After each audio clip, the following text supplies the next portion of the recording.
Welcome to the African Warriors Fighting Championship presented to you by Stake.com. Tonight we have Ilele versus Bahagon Yansanda. This took place at the Emirs Cup in Kano in 2023 August, and as you can see, it's an action-filled bout. It's 3 3-minute rounds, 1 minute rest in between. The knockout counts as a victory, and knockdown counts as a victory as well. You have both athletes wrapping their spears in the glove of rope.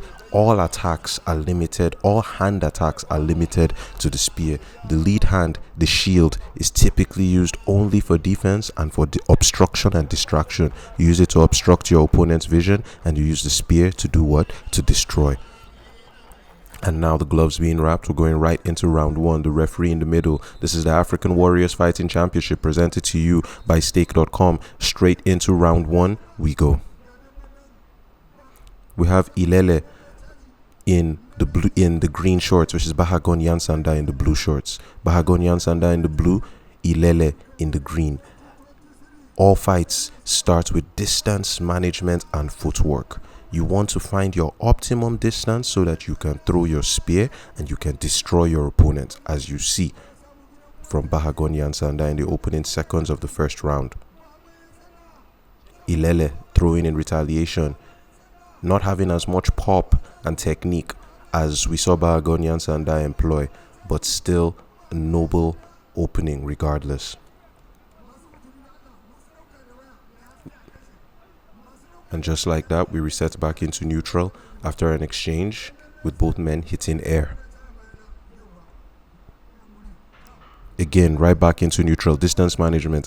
Do you see Bahagon Yansanda is varying his targeting. He threw to the body, then threw to the head. He did it twice there, and that's intelligent adaptation on the fly. High fight IQ being shown in the sand pits right now.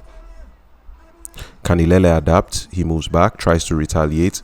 He switches stances, so now he has his shield, his spear in his lead hand. That doesn't give him as much power and leverage and torque, but at the same time, he's trying to adapt to the opponent on the fly. Bahagon Yansanda is doing the exact same thing. He's switching stances in between those strikes.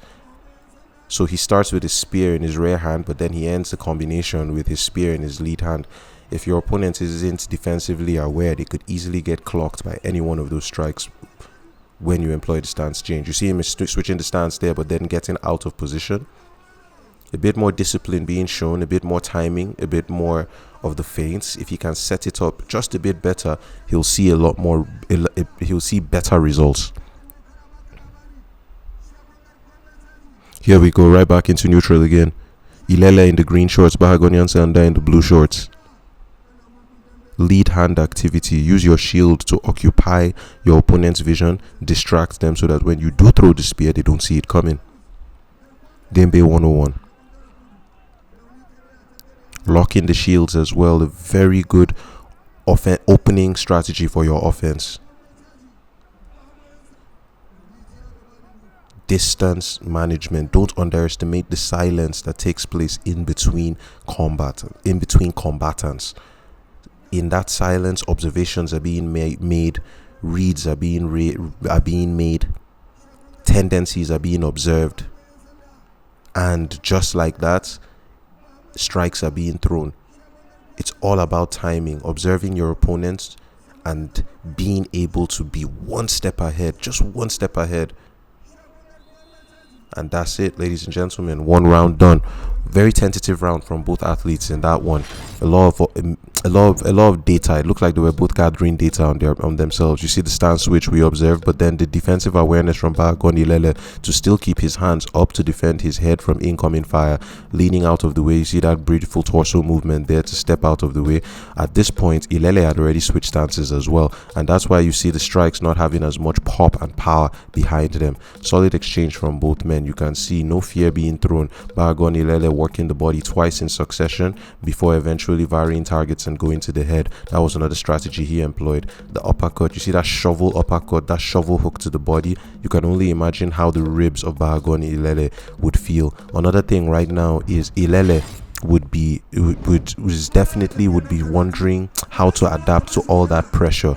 because he was out of position every single time that Bahagon Ilele would apply that pressure with those multiple strikes. You would see his feet get off balance, he would move out of position, and he wouldn't be able to generate any position, any power in his strikes. So he was on the back foot in the entirety of the first round. Let's see the adaptations he makes in round 2. Of course, this is the African Warriors Fighting Championship, presented to you by none other than Stake.com, the Emirs Cup in Kano. We have Bahagon Ilele in the blue shorts versus Bahagon Yansanda in the blue shorts versus Ilele in the green shorts. And Ilele being pushed out of the sandpits. Of course, that's a 1-point deduction according to the African Warriors Fighting Championship Dambe rules. And now here we go again, right back into neutral, both men resetting. We have Bahagon Yansanda in the blue shorts versus Ilele in the green shorts. It's really interesting that Ilele is so much taller and lengthier than Bahagon Yansanda, but he's not utilizing any of those natural attributes to his advantage, and that's why you see him on the back foot in many of these exchanges. Bahagon Yansanda is willing to be first with the footwork, first with the feints, first with the lead hand activity, first with the shields, and it just seems to be applying. You see, he steps forward, Ilele reacts, he locks the shield, Ilele tries to lock back, but then you see Ilele feinting there, he doesn't eat it, and so far, you see, he leans down, Ilele goes down. And so far, Ilele has been following. But as the longer man, you want to be first. You want to be dictating the pace of the fight. You don't want your opponent to be the one pushing you backwards. You don't want your opponent to be the one being first on those combinations. Because if he's first, he has a higher likelihood of hitting you because you're on the defensive. But anyway, let's see how it goes. All of that is hypothetical.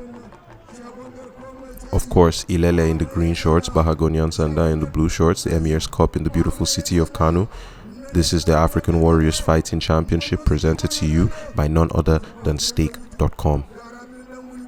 Both athletes occupying the center of the sandpits, low, heavy stance. That means that power can be generated from the legs into the upper body and eventually into the arms, and you can transfer all that force into the torso and face of your opponent. That's why you see them go low. But when you're taller, you are more nimble with your footwork and your evasive movement is better. So it's a trade-off depending on the stance you occupy. The referee urging both men for more action. Where Bahagon Yansanda move darting in and out with the footwork, moving in. Ilele breaking the clinch, throwing a kick and throwing a right hand to follow right off the top. Icebox showed this technique when he had these Dambe athletes in the gym in Body Rocks in Abuja. You throw with the kick and throw with the same with the hand on the same side right over the top while the opponent is occupied with defending the kick. You saw Bahagon Yansanda do that. Ilele moving still on the defensive, moving backwards. The aggression of Bahagon Yansanda is paying off. He's willing to move first. He's willing to be first and move first, and that is causing the effect on Ilele. For him to be moving backwards, he's reversing. It's constantly on reverse, while Bahagon Yansanda is constantly on drive.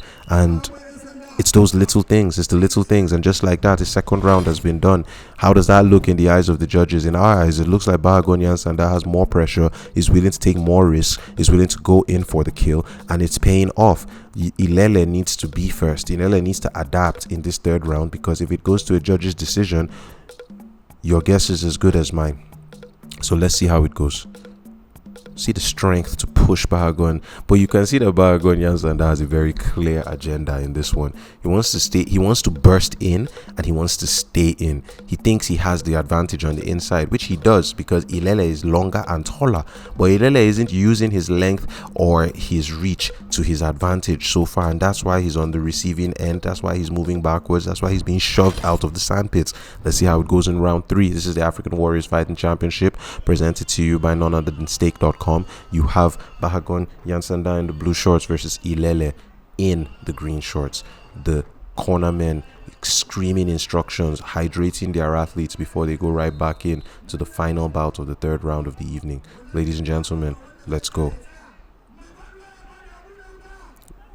Bahagon Yansanda willing to be first again, working the body twice, then throwing to the head. Those were two solid connections to the body. The one to the head just grazed. Ilele can see that his back is to the end of the pipe pit and he's fighting back, locking the shield, using that lateral movement to his left so that he circles out of the way of the sand pit. Because if you get pushed out, that's 1 point deduction. And if you're behind in the eyes of the judges, that's not good. You want to be active, you want to be aggressive, and if you can, you want to be first. You're longer, you're taller. Use those advantages. Give Bahagon Yansanda something to think about. That's what is likely going through the mind of Ilele right now. A very tentative start to this third round. Both men gathering data, both men carrying out observations on their opponent, and we're going to see the culmination of all that very soon. This is, of course, the African Warriors Fighting Championship presented to you by Stake.com. Bahagon Yansanda in the blue shorts and Ilele in the green shorts. Distance management in the neutral. That's what you're seeing now. Locking the shields to keep your opponents in place. Then you carry out subtle movements, micro movements, so that you can close that distance and explode. So far, Bahagon Yansanda has been willing to explode to the body twice, then throw over the top to the head. And it's been yielding dividends because Ilele's reaction has been to move backwards, to avoid, to evade. He's not countering. You have to counter strike an aggressor. You can't just move backwards or they just look better in the eyes of the judges. It just looks like you're retreating, even though their strikes may not be doing as much damage as it looks on the camera. Of course, this is round 3. High level Dambe action. Look at the eyes, both men observing. Once you're in range, it's all about observation and prediction. And here we go. No hesitation being shown by Ilele. Throwing first, being first, and coming out on top there. He needs more of that. Bahagon Yansanda working the body again, working the body. Switching the stances is Ilele. That's the interesting thing. He switches stances when he's under pressure, and that has gotten different reactions out of his opponents. Very interesting. I wish he was able to throw from both stances with the same amount of power, but you just can't, because when you switch stances, your spear goes to your lead hand, and when your spear is in your lead hand, there's just less power that you can generate. It is what it is. So let's see how he goes. If he has better balance, he can step back, then throw when Ilele comes in.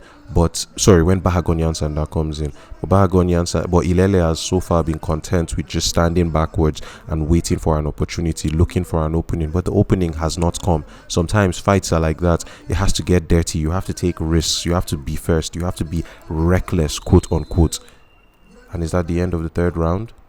It appears so, ladies and gentlemen.